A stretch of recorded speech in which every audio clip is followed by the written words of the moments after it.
கர்த்தருடைய பரிசுத்த நாமத்துக்கு மகிமை உண்டாகட்டும். ஏசாயாவுடைய புஸ்தகம் 31வது அதிகாரம் 5வது வசனம்.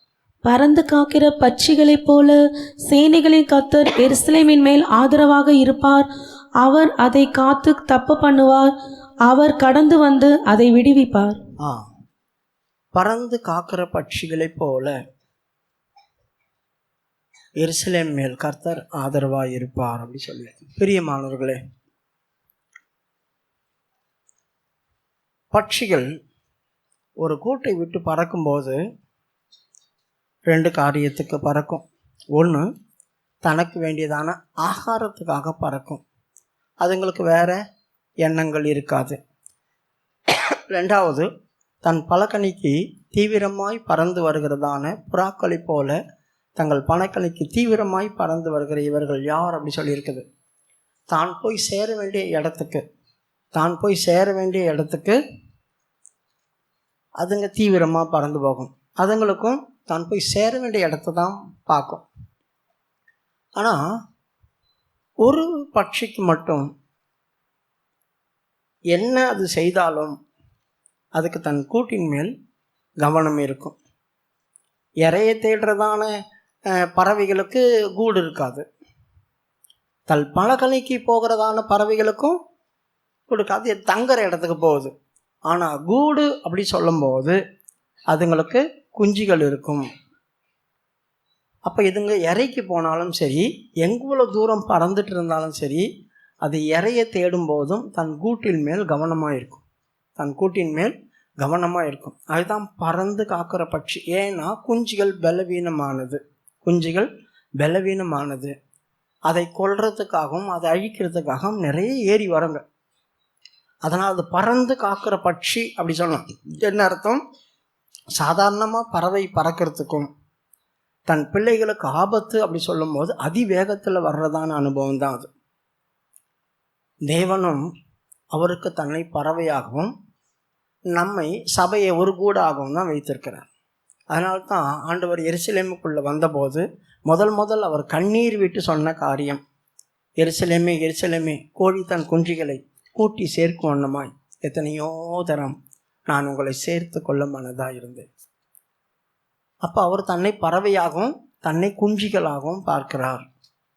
ஆகவே நம்மை கூட்டி சேர்க்க அவர் மனதாக இருந்தார். எதற்கு? சத்துரு உன்னை சூழ மதில் போட்டு ஒரு கல்லின் மேல் ஒரு கல்லிராதபடிக்கு இடிக்கப்படும் காலம் வரும். நீங்கள் உள்ளே வந்துட்டால் பாதுகாக்கப்படுவீங்க. நான் உங்களை காத்து ரட்சிப்பேன். என் அடைக்கலத்துக்குள்ளே நீ இருந்தீனா உன்னை நான் காத்து ரட்சிப்பேன். என்னுடைய கூட்டுக்கு வெளியே நீ இருந்தீனா, என்னுடைய அடைக்கலத்தை விட்டு வெளியே இருந்தீனா, சத்துரு உன்னை சூழ மதில் போட்டு உன்னை ஒரு கல்லின் மேல் கல்லிராதபடிக்கு இடிக்கப்படும். அதனால் நாம் சபை நம்மை ஒரு கூடாகும். அந்த கூட்டுக்குள்ளே நாம் இருக்கிறோம் பலவீனமான குஞ்சுகளாகும். எந்த சத்துருவும் எதிர்க்க முடியாத பலவீனமான ஒரு குஞ்சுகளாகும். அதற்காக தாயாகி அவர் ஒரு பறவையை போல நம்மளை காத்துக்கிட்டே வரார். இந்த கூடு எது வரைக்கும் இருக்கும்? இந்த குஞ்சுகள் பறக்கிற அளவுக்கு பலன் வர வரைக்கும் தான். அதுங்களுக்கு பறக்கிற பலன் வந்துச்சுன்னா அந்த கூடு தேவையில்லை. அதுக்கப்புறம் அந்த கூடை கழிச்சு போட்டுரும். அப்போ இந்த பூமியில் நாம் இருக்கும் வரையிலும், அதாவது கர்த்தர் மறுபடியும் நம்மளை கூட்டி சேர்க்கும் வரையிலும் நாம் குஞ்சுகள் தான். இந்த கூட்டுக்குள்ளே இருந்து தான் ஆகணும். அவருடைய வருகை வரும்போது நாம் பறக்கக்கூடியதான அந்த தன்மையை பெற்றிருப்போம். அதுக்கப்புறமா இந்த கூடு தேவையில்லை. இந்த பூமியில் சபை இருக்காது. இந்த கூடெல்லாம் பிரிக்கப்பட்டு போயிடும். நாம் அவரோடு கூட பறந்து போயிடும். அதனால்தான் இதோ மேகங்குடன் அவர் வருகிறார், கண்கள் யாவும் அவரை காணும் அப்படி சொல்லியிருக்குது. அப்போ மரித்தோர் முதலாவது எழுந்திருப்பார்கள், உயிரோடு இருக்கிற நாமும் அழிவில்லாதவர்களாய் அவரோடு கூட மேகத்தில் ஏறி போவோம். அப்போ நம்ம பறக்கிற அனுபவத்தை பெற்றுக்கொள்வோம். கர்த்தருடைய வருகை வரையிலும் இந்த கூடு இருக்கும். அது வரையிலும் நாம் குஞ்சுகள் தான். தாயுடைய அரவணைப்புள்ளையும் பாதுகாப்புக்குள்ளேயும் வளர்ந்துட்டே வரும். கர்த்தருடைய பரிசுத்த நாமத்துக்கு மகிமை உண்டாகட்டும். அவர் முதலாவது பறந்து காக்கிறவர். அதில் பட்டிருக்குது, காக்கிறவர் எருசலேமுக்கு ஆதரவாக இருப்பார். அதை தப்புவிப்பார், அப்புறம் விடுவிப்பார். 4 காரியங்கள் சொல்லப்பட்டிருக்கு. அதில் இப்போ முதலாவது காக்கிறவர். அவர் எப்படி நம்மளை காப்பார்? இந்த பூமியில் இருக்கிற வரைக்கும் வேத வசனத்தில் சொல்லப்பட்டது போல நம்மளை காக்கணும். முதலாவது நம்மளை அவர் ஆசீர்வதித்து காக்கணும். என்னாகாம புஸ்தகம் 6வது அதிகாரம் 24வது வசனம். கர்த்தர் உன்னை ஆசீர்வதித்து உன்னை காக்க கடவர். கர்த்தர் உன்னை ஆசீர்வதித்து உன்னை காக்க கடவர். பிரியமானவர்களே, கர்த்தர் என்னை ஆசீர்வதிக்கிறார். இந்த ஆசீர்வாதத்தை காக்கணும். இந்த ஆசீர்வாதம் காக்கப்பட்டால் எனக்கு சந்தோஷம் இருக்கும். கர்த்தர் என்னை தனிப்பட்ட விஷயத்தில் சொல்கிறார். கர்த்தர் உன்னை ஆசீர்வதித்து உன்னை காக்க கடவர். ஒரு மனுஷனை ஆசீர்வதிக்கிறது அப்படி சொல்கிறது, அவன் வாழ்க்கையில் தேவையானதை தந்து அது அவனை விட்டு பறிபோகாதபடி காத்துக்கொள்ளணும். அதுதான் முக்கியம். என்னை ஆசீர்வதிக்கிறது பெருசு இல்லை. கொடுத்ததை நான் இழந்துட்டேன்னா, யாராவது பறிச்சிட்டாங்கன்னா, யாராவது அபகரிச்சிட்டாங்கன்னா, யாராவது ஏமாற்றி பிடுங்கிட்டாங்கன்னா, எப்படியோ நான் புத்தி இல்லாமல் தொலைச்சிட்டேன்னா, எவ்வளோ விஷயங்கள் இருக்குது. அதனால் என்னை ஆசீர்வதித்து எனக்கு கொடுக்கப்பட்டது நான் என்னை விட்டு இழந்து போகாதபடி அதை என்னை பாதுகாக்கும். அதான் காக்க கடவர். என்னை ஆசீர்வாதத்தோடு காத்தார் அப்படி சொன்னால் என் இருதயத்தில் சந்தோஷமும் மகிழ்ச்சியும் இருக்கும். அது என்னை முக்கியம். ஆசீர்வதித்து காக்க கடவர். 23வது வசனம். நீ ஆரோனோடும் அவன் குமாரரோடும் சொல்ல வேண்டியது என்னவென்றால், நீங்கள் இஸ்ரவேல் புத்திரரை ஆசீர்வதிக்கும் போது அவர்களை பார்த்து சொல்ல வேண்டியதாவது. அவர்களை பார்த்து சொல்லணும். இஸ்ரவேல் ஜனங்களை ஆசீர்வதிக்கிறதுக்கு இந்த பூமியில நியமிச்சு வச்சிருக்கிறதான ஆசாரியர்கள் இவங்க.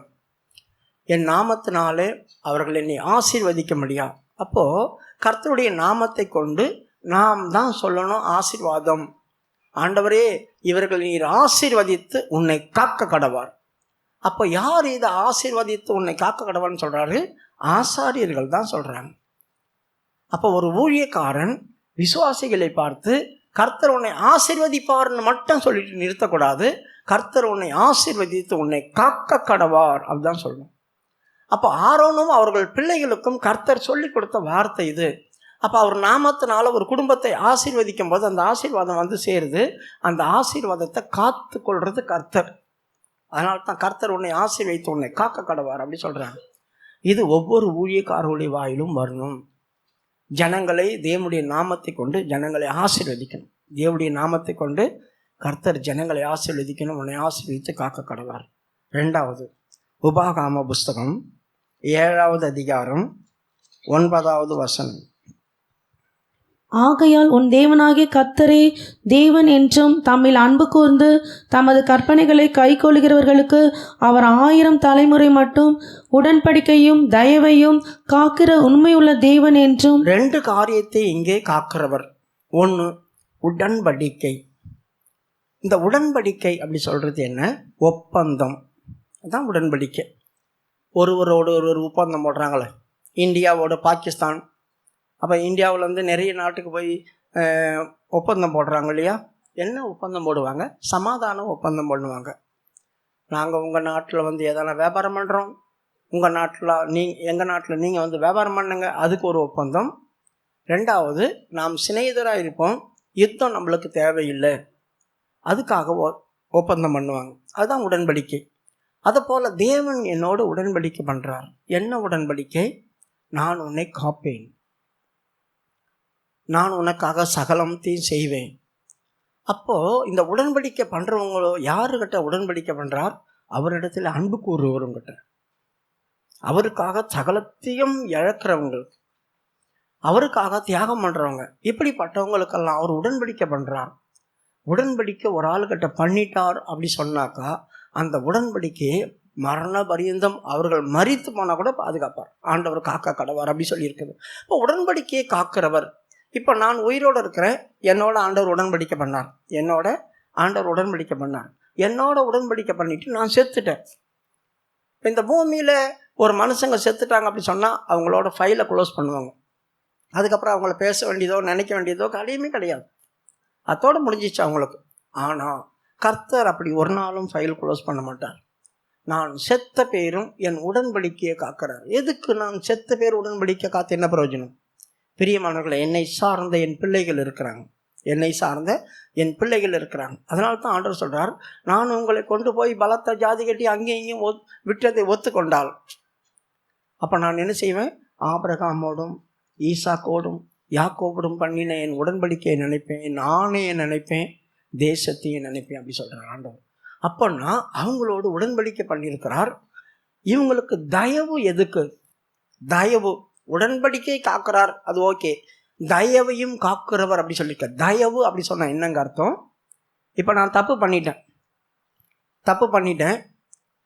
இப்போ என் பிதா கிட்ட உடன்படிக்கை நடந்திருக்குது. அவர்கிட்ட சொல்லியிருக்கிறாங்க, உன் குடும்பத்தை நான் பாதுகாப்பேன்னு உடன்படிக்கை பண்ணிட்டார் ஆண்டவர். இப்போ நான் என் பிதாவை மாதிரி இல்லை, நான் தப்பு செய்கிற ஆளுன்னு வைத்துக்கொள்ளுங்க. அப்போ என்ன செய்வார்? அவங்களுக்கு உடன்படிக்கை பண்ணதுனால எனக்கு தயவு பாராட்டுவார். நான் உங்கள் அப்பா கிட்ட சொல்லியிருக்கிறேன், உங்கள் தாத்தா கிட்ட சொல்லியிருக்கிறேன், உனக்கு நான் எதுவும் பண்ண முடியாது. அவங்களுக்கு உடன்படிக்கை பண்ணுறதுனால உனக்கு தயவு கொடுத்து பாராட்டு. பிரியமானவர்களே, உங்களோடு கர்த்தர் உடன்படிக்கை பண்ணால் உங்கள் பிள்ளைகளுக்கு அவருடைய தயவு கிடைக்கும். அதுதான். மறுபடியும் படிமா அந்த வசனத்தை. ஆகையால் உன் தேவனாகிய கர்த்தரே தேவன் என்றும் தம்மில் அன்பு கூர்ந்து தமது கற்பனைகளை கை கொள்ளுகிறவர்களுக்கு அவர் 1000 தலைமுறை மட்டும் உடன்படிக்கையையும் தயவையும் காக்கிற உண்மையுள்ள தேவன் என்று. நல்ல கவனிங்க. எத்தனை தலைமுறை? 1000 தலைமுறை. ஒரு 10 தலைமுறை, ஒரு 20 தலைமுறை, ஒரு 4 தலைமுறைன்னா கூட பரவாயில்ல. 1000 தலைமுறை வரைக்கும் ஒரு ஆள்கிட்ட உடன்படிக்கை பண்ணினால் அந்த உடன்படிக்கை 1000 தலைமுறை வரைக்கும் காத்துட்டே வராரு. அந்த 1000 தலைமுறை வரைக்கும் அவங்க எப்படிப்பட்டவங்களாம் எழும்புவாங்கன்னு தெரியாது. தாவீதோட ஆண்டவர் நித்திய உடன்படிக்கை பண்ணார். தாவீதுக்கு நான் பேசினேன், நான் சொல்லியிருக்கேன், வாக்கு பண்ணியிருக்கிறேன். அதனால் தாவீதுக்கு எவ்வளோ பயங்கரமான கொடூரமான ராஜாக்கள்லாம் எழும்புனாங்க. அவனுக்கு பிள்ளைகள். ஆனால் மோசமானவங்க எழும்புனா கூட அவனுக்குன்னு ஒரு தீபம் இருந்துக்கிட்டே இருக்கும். அந்த சிங்காசனத்தில் ஒருத்தர் உட்கார தான் செய்வாங்க. நான் சொல்லிட்டேன், தயவு பாராட்டிகிட்டே வந்தார். அதுதாங்க 1000 தலைமுறை வரைக்கும் இவங்களோடு உடன்படிக்கை பண்ணதுனால அவங்க பிள்ளைகள் எவ்வளோ கொடூரமானவங்களாக இருந்தாலும் மோசமானவங்களாக இருந்தாலும் அவங்களுக்கு தயவு கிடைக்குது. அதனால் தயவு செய்து ஆண்டவரிடத்தில் அன்பு கூறுங்க, அவருடைய உடன்படிக்கையை உறுதிப்படுத்தி கொள்ளுங்க. அந்த உடன்படிக்கை நீங்கள் உறுதிப்படுத்தும் போது உங்கள் பிள்ளைகள் கெட்டு போனவங்களாக இருந்தாலும் உங்களுடைய உடன்படிக்கை நிமித்தம் அவங்களுக்கு தயவு கிடைக்கும், காக்கப்படுவாங்க. அது ரொம்ப அவசியம். அவங்க எவ்வளோ மோசமாக இருந்தாலும் என்னோட உடன்படிக்கை பண்ணியிருக்கிறார் என் நிமித்தம். லோத்தோட தான் ஆண்டவர் உடன்படிக்கை பண்ணினார்.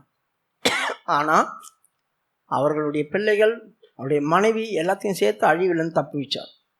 அதுதான் தயவு.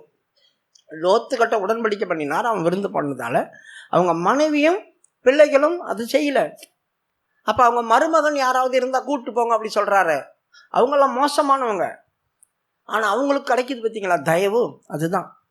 ஒரு ஆள்கிட்ட உடன்படிக்கை பண்ணால் துஷ்டரும் துர்மார்க்கராக இருந்தால் கூட அவங்க கண்களுக்கு தயவு கிடைக்கும் கர்த்தருடைய. அதனால தான் பாருங்கள், இந்த மோவாபிய ஸ்திரீ ரூத் வந்தால வரும்போது போவாஸ் கிட்ட கேட்டால் பார்த்தீங்களா, நான் ஒரு அந்நிய தேசத்தால், அப்படி இருக்க உம்முடைய கண்களில் எனக்கு தயவு கிடைச்சிது எதனால் கேட்டால்.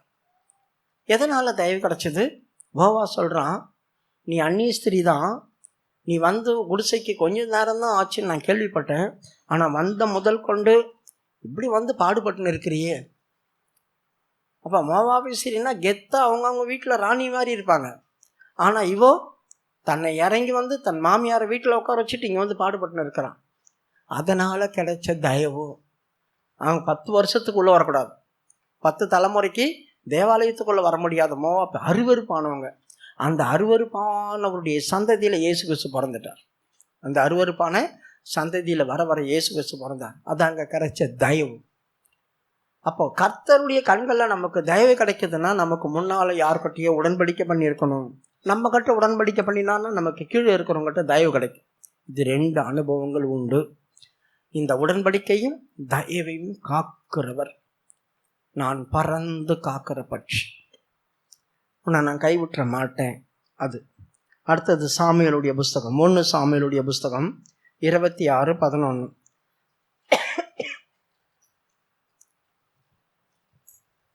நான் என் கையை கர்த்தர் அபிஷேகம் பண்ணுவித்தவர் மேல் போடாத படிக்கு கர்த்தர் என்னை காக்க கடவர் என்று கர்த்தருடைய ஜீவனை கொண்டு சொல்லுகிறேன்.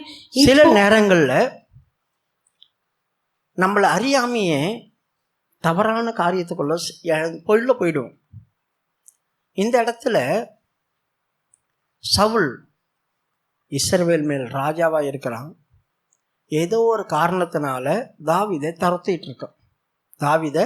துரத்திட்டு இருக்கிறான். அவனுக்கு இருந்த பயம், இவன் ராஜாவாயிடுவானோ என்ற பயம், அவனை கொன்னுடணும் அப்படி சொல்லிட்டு தாவீதுக்கு பின்னால் தான் துரத்திட்டு வந்திருக்கிறான். இப்போ இவங்க துரத்திட்டு வந்த பேர் இருட்டாகி போச்சு. காட்டுக்குள்ளே துரத்திட்டு வந்திருக்கிறாங்க. தேடி வந்தாங்க. என்னாச்சு? டயர்டாகி போச்சு. அதனால் அவங்க கேம்ப்பு போட்டு படுத்துட்டாங்க. ரொம்ப தூரம் வந்ததுனால ரொம்ப டயர்டு, எல்லாரும் படுத்து தூங்கிட்டாங்க. அந்த நேரத்தில் தாவீதும் அவனுடைய 2 சேவகருக்கும் வந்தாங்க. சவுல் இருக்கிற இடத்துக்கு வந்துட்டாங்க. எல்லாரும் படுத்துட்டு இருக்காங்க, சைலண்டாக வந்துட்டாங்க. சவுளுடைய ஈட்டி பூமியில் குத்தப்பட்டு நிற்குது. அவன் கையில் ஒரு சொம்பு, அவன் பக்கத்தில் தண்ணீர் சொம்பு. இப்போது தாவீது கூட வந்தவன் அவங்ககிட்ட சொல்கிறான், தாவீதுகிட்ட, உன்னுடைய சத்துருவை கர்த்தர் உன் கையில் ஒப்பு கொடுத்துருக்காரு. எப்படி சொல்கிறான் பாருங்க, ஆண்டவர் தான் உனக்கு இதை ஒப்பு கொடுத்துருக்கிறார். இப்போ நீ அவனை கொன்னுடு, உன்னை அவன் கொல்ல வரான், அதனால் நீ அவனை கொன்னுடு அப்படி சொல்லும் போது தாவீது சொல்கிறான், தேவன் அபிஷேகம் பண்ணப்பட்டவர். அப்படின்னா அவனுடைய அபிஷேகம் தான் போச்சே. தாவீது கிட்ட அபிஷேகம் வரும்போது அவனுக்கிட்ட தான் அபிஷேகம் வெளியே போய் பரிசுத்தாவின் பொல்லாத ஆவிதான் உள்ளே வந்திருக்குது. இப்போ தாவீது சொல்கிறான், அது என்ன அபிஷேகம்? கர்த்தரால் அபிஷேகம் பட்டவர் மேல் என் கை போடக்கூடாது. அவர் யுத்தத்தில் போய் சாவட்டும், அப்படி இல்லை அவர் சத்துரு கையில் விழட்டும், இல்லைன்னா வியாதி வந்து விழட்டும், இல்லை கர்த்தரே அவனை அடிக்கட்டும், நான் கை போட மாட்டேன். அவங்கள்ட்ட அபிஷேகம் போச்சு. இப்போ எந்த அபிஷேகத்தை பற்றி பேசிகிட்டு இருக்கான்? அவன் இதுவரைக்கும் இஸ்ரவேல் மேல் ஒரு ராஜாவாக நடத்திக்காரனாக இருக்கிறான். அதுதான் முக்கியம். அதுதான் தேவன் அவனை இன்னும் வச்சிருக்கிறார். இல்லைன்னா எப்பயும் தள்ளி போட்டு நான் ராஜாவாக உட்காந்துருப்பேனே, இன்னும் என்னை அபிஷேகம் பண்ணப்பட்ட பிறகு கூட நான் ராஜாவாக உட்காரலையே, நான் காட்டுக்குள்ளே தானே சுற்றிட்டு இருக்கிறேன். ஆனால் அவன் இன்னும் நடத்திக்காரன், முழு இஸ்ரவேலையும் அவன் தான் நடத்துகிறான். அப்படி நடத்தும் போது கர்த்தர் தானே அவனை அங்கே உட்கார வச்சிருக்கிறார். ஆகவே நான் அவன் மேல் கை போடுவது எனக்கு தூரமாக இருப்பதாக கர்த்தர் என்னை காத்து கொள்ளணும். நடத்திக்காரங்களுக்கு விரோதமாக எழும்புகிறதான காரியத்தில் நாம் ரொம்ப ஜாக்கிரதையாக இருக்கும். ஒரு முறை அவன் வஸ்திரத்தின் தொங்கலை தான் வெட்டிட்டான். இப்போ அந்த வஸ்திரத்தின் தொங்கலை வெட்டின சின்ன காரியம்தான். அந்த சின்ன காரியத்துக்கே அவன் இருதயம் படப்படன்னு அடிச்சுட்டு இருந்துச்சு. நாம் ஒரு வார்த்தை பேசுகிற விஷயமா இருந்தால் கூட ரொம்ப ஜாக்கிரதையாக இருக்கணும், நம்முடைய இருதயம் பாதிக்கப்படும். ஆகவே கர்த்தருடைய காரியத்தில் கர்த்தர் அபிஷேகம் பண்ணப்பட்டவரை நான் கை போடுவது கை போடாதபடி என்னை கர்த்தர் காப்பாராக. பிரியமானவர்களே, நாம் யதார்த்தமாக தெரியாமல் கூட சில நேரங்களில் சில காரியம் பண்ணிடுவோம். ஆண்டவர்கிட்ட ஒவ்வொரு முறையும் சொல்லணும், அவங்க கெட்டு போனவங்களோ விழுந்து போனவங்களோ எப்படிப்பட்டவங்களோ நடத்திக்காராக இருக்கிறாங்க, கர்த்தாவே அவங்களுக்கு விரோதமாய் பேசுவது எனக்கு தூரமாக இருக்கட்டும், அவங்களுக்கு விரோதமாய் நான் கிரியை செய்வது எனக்கு தூரமாக இருக்கட்டும், அவங்களுக்கு விரோதமாய் நான் கை போட நினைக்கிறது எனக்கு தூரமாக இருக்கட்டும். இந்த எண்ணம் கண்டிப்பாக இருக்கணும். அப்படி இருந்தவங்க யாராவது இருக்கிறாங்க அப்படின்னா அவங்களாம் பாருங்கள், இந்த சபையில் இல்லையா எவ்வளோ பழைய விசுவாசியாக இருந்தாங்க. பெரிய பெரிய ஆட்கள்லாம் நடத்திக்காரர்களுக்கு விரோதமாக எழும்பினவங்க ஒரு அவருக்கும் சபையில் நிலைச்சியில் பார்த்தீங்களா, வெளியே போயிருக்கலாம். இந்த சபையாரே எவ்வளோ பேர் இங்கே இப்போ இல்லை பாருங்கள். ஆனால் வெளியே இருக்கிறாங்க, செத்துப்பால உயிரோடு தான் இருக்கிறாங்க. ஆனால் இந்த சபைக்குள்ளே இருக்க முடியல. ஊழியக்காரர்களுக்கு விரோதமாக எழும்பி பேசி கிரிகை பண்ணி அதை பண்ணி இதை பண்ணி அப்படிப்பட்டவங்களாம் கடைசி நேரத்தில் தேவ சமூகத்தில் இருக்க முடியாது. பாருங்கள், அவனாக்க எதனா நடக்கட்டும், கர்த்தரை எதனா பண்ணிட்டு போட்டோம், நான் கை போடக்கூடாது அப்படின்ற இடத்துக்குள்ள வந்தான். அதுதான் கர்த்தர் நம்மளுக்கு இப்படிப்பட்டதான காரியத்திலேருந்து விலக்கி காப்பார். இப்போ எத்தனையோ பேர் சரியில்லாதவங்களை ஆண்டோட துரத்தி விட்டுருலையா, ஊழியத்திலேருந்து எத்தனை பேர் வெளியே போகிறாங்க. அப்போ இந்த உடன்படிக்கையை முறிச்சிட்டு போகிறது தான் அது. இந்த உடன்படிக்கையை முறிச்சிட்டு என்னால் இருக்க முடியாது அப்படின்னு வெளியே போகிறாங்க. அப்போ அதுக்கு நம்ம யாரும் துக்கப்பட்டுட்டு இல்லையே. வெளியே போய் எத்தனையோ பேர் ஊழியம் செய்கிறாங்க, சில பேர் இருக்கிறாங்க, கல்யாணம் பண்ணிட்டு இருக்கிறாங்க, இவ்வளோ காரியம் நடக்குது. உடன்படிக்கை முறிச்சிட்டு போகிறது அதுதான். கர்த்தருடைய தயவு பாதுகாக்கப்பட்டதுலேருந்து வெளியே போயிடுது. அப்படி போகிறவங்கள இது கேர் பண்ணாது, இந்த சபை கேர் பண்ணாது. அப்போ அவங்க வெளியே போனால் இன்னொரு 2 பேர் உள்ளே வராங்க. இந்த சபையில் வந்து இவ்வளோ பேர் அநியாயம் அக்கிரமம் பண்ணிட்டுலாம் போகிறாங்க, அவங்க போகிறாங்க இவங்க போகிறாங்க அப்படி சொல்ல முடியுமா? அவங்களால ஜீவிக்க முடியல, வெளியே போயிட்டாங்க. இந்த பிரதிஷ்டைக்குள்ளே இருக்க முடியல, வெளியே போயிட்டாங்க. இந்த உடன்படிக்கையில் நிலைநிச்சு நிற்க முடியல, போயிட்டாங்க. ஒரு சிலர் என்ன பண்ணாங்க, மரண பரியந்தம் ஆண்டவர் உமக்காகத்தான், என்னை அடித்தாலும் இதுக்குள்ளதான், நீர் என்னை உருக்கினாலும் நொறுக்கினாலும் எது பண்ணாலும் இதற்குள்ளதான் நான் இருப்பேன். பவுலே சொல்றான், நன்மை செய்ய எனக்கு தெரியும், ஆனால் நன்மை செய்தலும் என்கிட்ட கிடையாது. நான் விரும்புகிறேன், சாட்சியாக இருக்கணும், விரும்புகிறேன், நன்மை செய்யணும்னா, ஆனால் என்னிடத்துல வாசமாக இருக்கிற பாவம் என்னை தீமையே செய்யுது. நான் விரும்பாத காரியத்தையும் செய்கிறேன், விரும்பினதை என்னால் செய்ய முடியல. பாருங்க, முடிவு பரிந்தோம். அவன் கடைசியில் ஒரு வார்த்தை சொன்னான் பாருங்க, நல்ல போராட்டத்தை போராடினேன், என் ஓட்டத்தை முடித்தேன், விசுவாசத்தை காத்துக்கொண்டேன், இது முதல் நீதியின் கீழ் எனக்கு வைக்கப்பட்டிருக்கு. அதாங்க, நம்ம ஜீவியத்தில் பல கோளாறுகள் இருந்தாலும் ஆண்டவருடைய வீட்டை விட்டு வெளியே போகக்கூடாது. இந்த வீட்டில் செத்து போகணும், வீட்டை விட்டு வெளியே போகக்கூடாது. கர்த்தராக துரத்தி விட்டால் பரவாயில்ல, ஓடிப்போ அப்படி சொல்லிட்டு. நம்மளா போகக்கூடாது, ஓடக்கூடாது. இதில் நீ இருக்கக்கூடாது, நீ இருந்தால் கெடுத்துக்கு நாசம் பண்ணிட்டு அப்படி சொல்லி ஆண்டவராக துரத்தி விட்டால் வெளியே ஓடிடும். அப்போ யாருமே இருக்க முடியாது. அப்படி துரத்தப்பட்டவங்க ஓடுறவங்க நிறைய பேர் இருக்கிறாங்க. நான் தள்ளி விட்டவனுக்காக நீ ஆண்டா அழுவுறன்னு சாமுவேலை கேட்கலையா? அப்போ சவுலை ஆண்டவர் தள்ளி விட்டார். அப்படின்னா நான் வெளியே போ அப்படி சொல்லிட்டார். அவனுக்காக நீ அழுவுற, இன்னொரு ஆள் அவன் ஸ்தானத்தில் அபிஷேகம் பண்ண, ஒரு ஆள் இதை விட்டு வெளியே போனால் அதுக்கேற்ற ஒரு ஸ்தானத்தில் அபிஷேகம் பண்ணி உள்ளே கொண்டு வந்துடுறான் ஆண்டவர். வந்தவனே உட்காந்துட்டாங்களா, தாவீது வந்தவனே உட்காந்துட்டான். அந்த ஸ்தானத்துக்குள்ளே வரவெறிக்க அவங்க போராடிட்டு இருப்பாங்க. அதுதான் சொல்கிறான், அந்த போராட்டத்துக்கு அப்புறம் தான் அவங்க சிங்காசனத்தில் உட்காருவாங்க. அதனால் போனவங்களை குறித்து கவலையே கிடையாது, அவங்க உடன்படிக்கை முடித்தாங்க. அப்போ அவங்களுக்கிட்ட ஆண்டவர் அவ்வளோதான் தண்டனை அவங்களுக்கு, அதுவும் என்னால் சொல்ல முடியாது, அவங்களுக்கு தண்டனைன்னு சொல்ல முடியாது. கர்த்தர் என்ன நியமித்து வச்சிருக்கிறாரோ, அவர் மனதில் என்ன இருக்கோ, இன்னும் கர்த்தருக்கு ஊழியம் செய்தாங்கன்னா வெளியே போய் அவருக்கு தேவை ஆத்துமாக்களை ரட்சிக்கணும். அது எப்படி ரட்சித்தாலும் பரவாயில்லை. இதில் அவங்களால இருக்க முடியல, வெளியே போயிட்டாங்க, ஊழியம் செய்கிறாங்க, அதுக்கேற்ற பிரதிபலன் கொடுப்பார். ஆனால் அவங்களுக்கு நியமிக்கப்பட்ட அவங்க இடத்த இழந்துருவாங்க. சியோனில் எனக்கு ஒரு வீடு அங்கே இருக்குது, சியோனில், அந்த வீட்டுக்கு தான் நான் போகணும். அந்த வீட்டுக்கு போகலன்னா எல்லாருக்கும் பொதுவாக கொடுக்குறாங்களே ஒரு இடம், அந்த இடத்துக்குள்ளே போயிடுவாங்க, அவ்வளோதான். அப்போ நான் பரிசுத்த ஸ்தலத்தில் பரலோகத்தில் எத்தனை இடம் இருக்குது அப்படின்னு உங்களுக்கு நான் சொல்கிறேன். யார் யார் எந்தெந்த இடத்துல போவாங்க, அப்போ நீங்கள் புரிஞ்சுப்பீங்க. சரி, இந்த இடத்துல படிங்க 1 சாமுவேலுடைய புஸ்தகம் 26வது அதிகாரம் 11வது வசனம். நான் என் கையை கர்த்தர் அபிஷேகம் பண்ணுவித்தவர் மேல் போடாதபடிக்கு கர்த்தர் என்னை காக்க கடவர் என்று. தவறு செய்யாதபடி என்னை காத்து கொள்ளணும் ஆண்டவர். நான் தெரியாம கூட யார் பேச்சியாவோ கேட்டு கூட தவறு செய்ய போயிடக்கூடாது. எனக்கு கர்த்தர் நிதானத்தை தரணும், நான் யார் என்பதை நிதானிக்க தெரியணும். ஒரு நடத்திக்காரங்க யார் என்பதை நிதானிக்க தெரியணும். அப்படி நிதானிக்கிறவங்க கடைசி வரைக்கும் இதற்குள்ளே இருந்து அவங்க ஆளுகை செய்வாங்க. அடுத்தது சங்கீத புஸ்தகம் 121 3வது வசனம் வாசிங்க.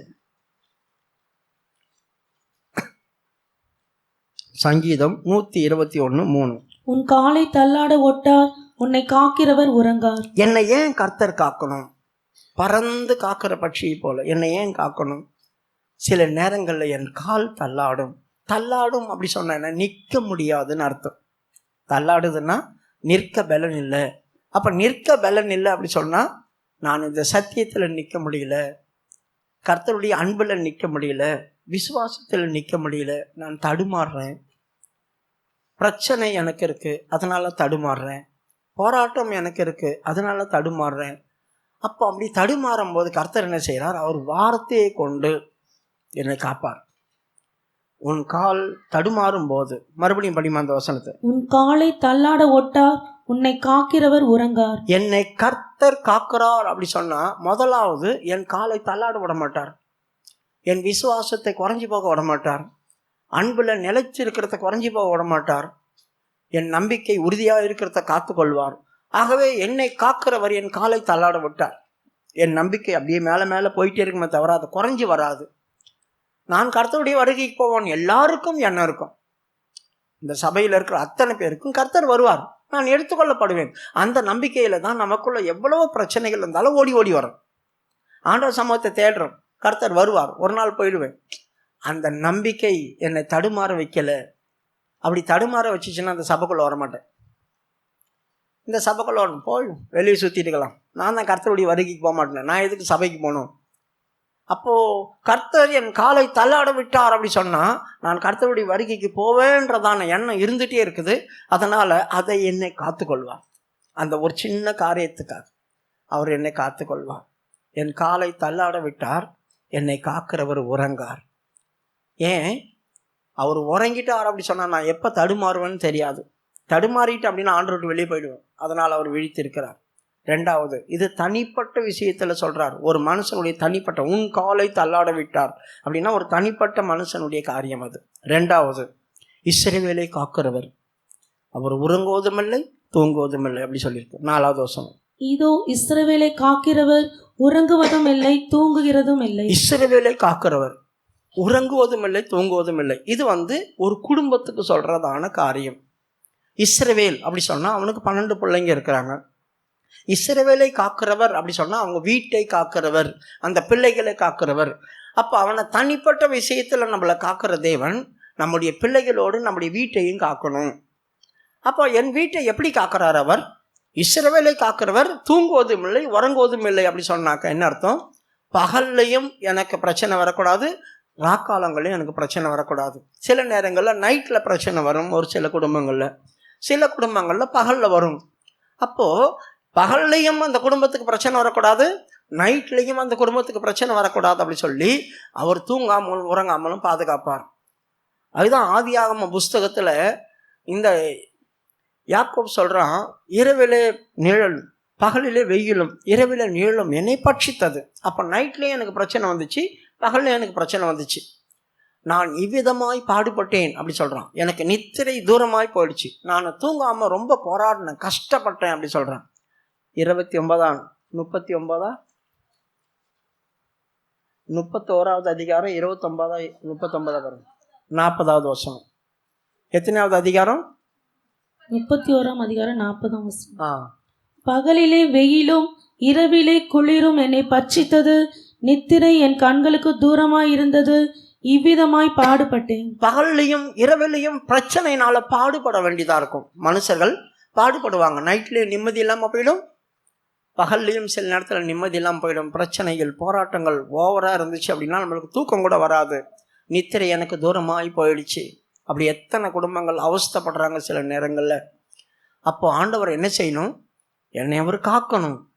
இந்த பிரச்சனையில் மத்தியில் என்ன அவரை காத்தார் அப்படி சொன்னாக்கா, பகலில் பிரச்சனை வந்தாலும் சரி, நைட்டில் பிரச்சனை வந்தாலும் சரி, நான் நித்திரையை படுப்பேன், நம்பிக்கையோடு படுப்பேன். கர்த்தர் பார்த்துக்குவார், அவர் என்னை காக்கிறவர், அவர் பாதுகாப்பார். அப்போ என்னை பகல்லையும் இரவிலையும் அவர் என்னை காக்கணும். அதுக்கு அவர் தூங்காமலும் உறங்காமலும் இருக்கும். அப்போ என்னை காக்கிறவர் தூங்கவும் மாட்டார், உறங்கவும் மாட்டார். ஏன்னா பிசாசுக்கு அருணோதயத்தின் பூர்வம் போல இருக்கு அவனுடைய கண்கள். அதனால் அவனும் தூங்க மாட்டான்.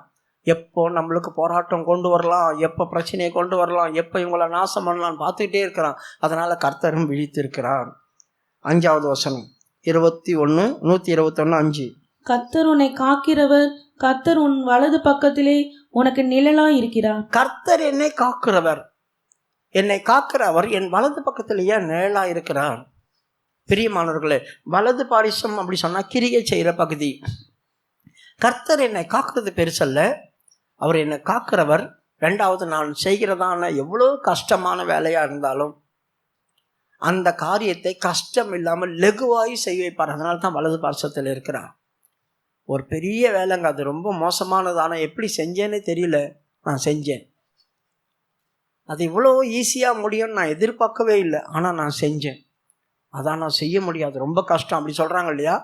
அப்போ வலது பார்சத்தில் ஒருத்தர் இருக்கிறார். அந்த வலது பார்சத்தில் அவர் இருக்கிறதுனால அது ஒரு பெரிய காரியம்தான். ஆனால் எனக்கே ஆச்சரியப்படத்தக்கதாய் செய்தேன்.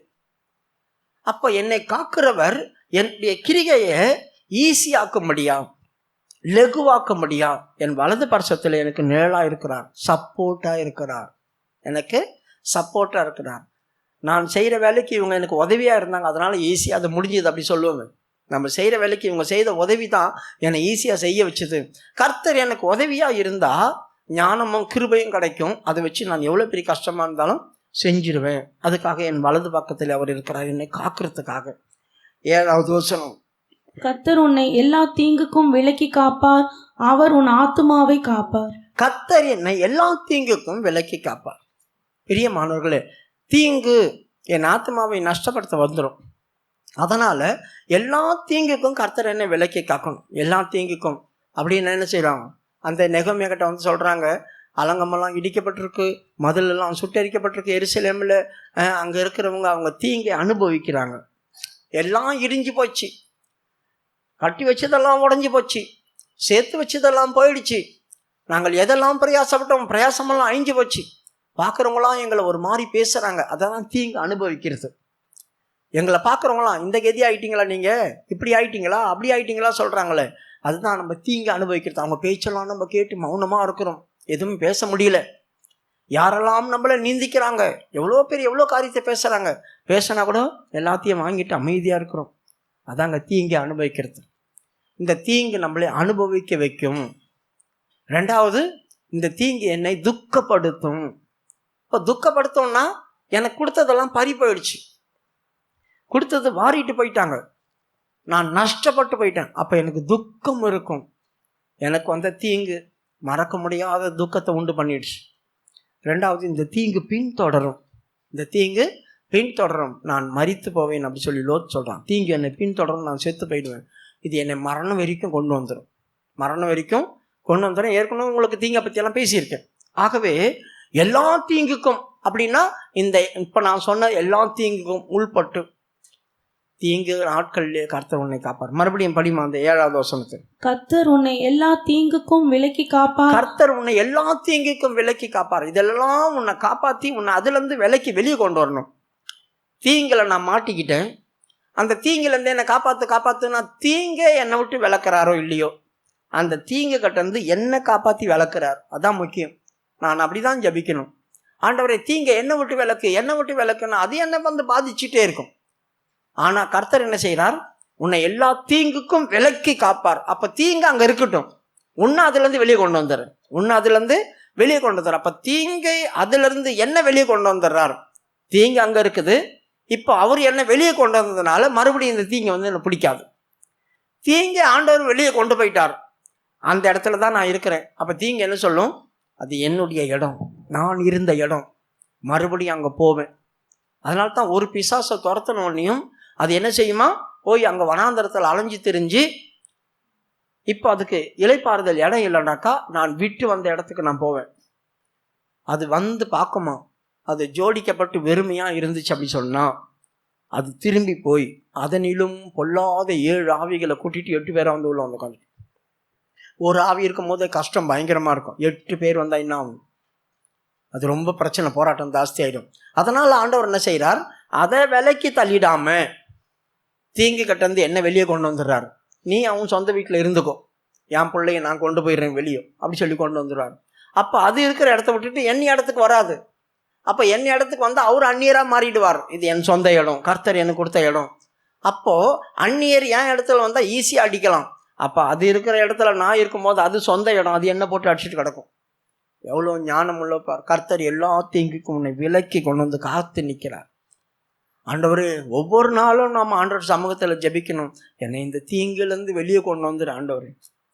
அந்த தீங்கை என்னை விட்டு நீக்கப்படாது, அந்த தீங்குலேருந்து என்ன வெளியே கொண்டு வந்துரு, நான் காக்கப்படணும். அடுத்தது 8வது வசனம். கர்த்தர் உன் போக்கையும் உன் வரத்தையும் இது முதற்கொண்டு என்றென்றைக்கும் காப்பார். பறந்து காக்கிற பட்சி அவர்.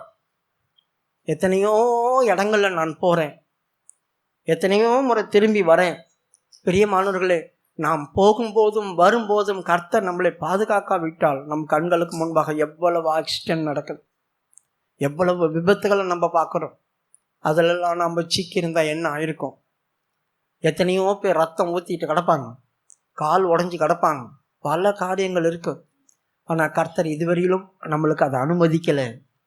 என் போக்கையும் வரத்தையும் நடந்து போயிட்டு இருந்தாங்க. ஒரு மனுஷங்க காலையில் ப்ரைசிங் முடிச்சுட்டு நடந்து போயிட்டு இருந்தாங்க. ஒரு லாரிக்காரன் வந்து அடிச்சு கொண்டுட்டு போயிட்டேன்.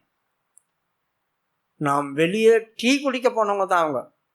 விருதுநகர் பக்கத்தில் கன்னிச்சேரின்னு ஒரு இடம். செத்து போயிட்டேன். பாஸ்டர் ஜான் பாலுடைய அண்ணன். லாரிக்காரன் ஏற்றிட்டு போயிட்டேன்.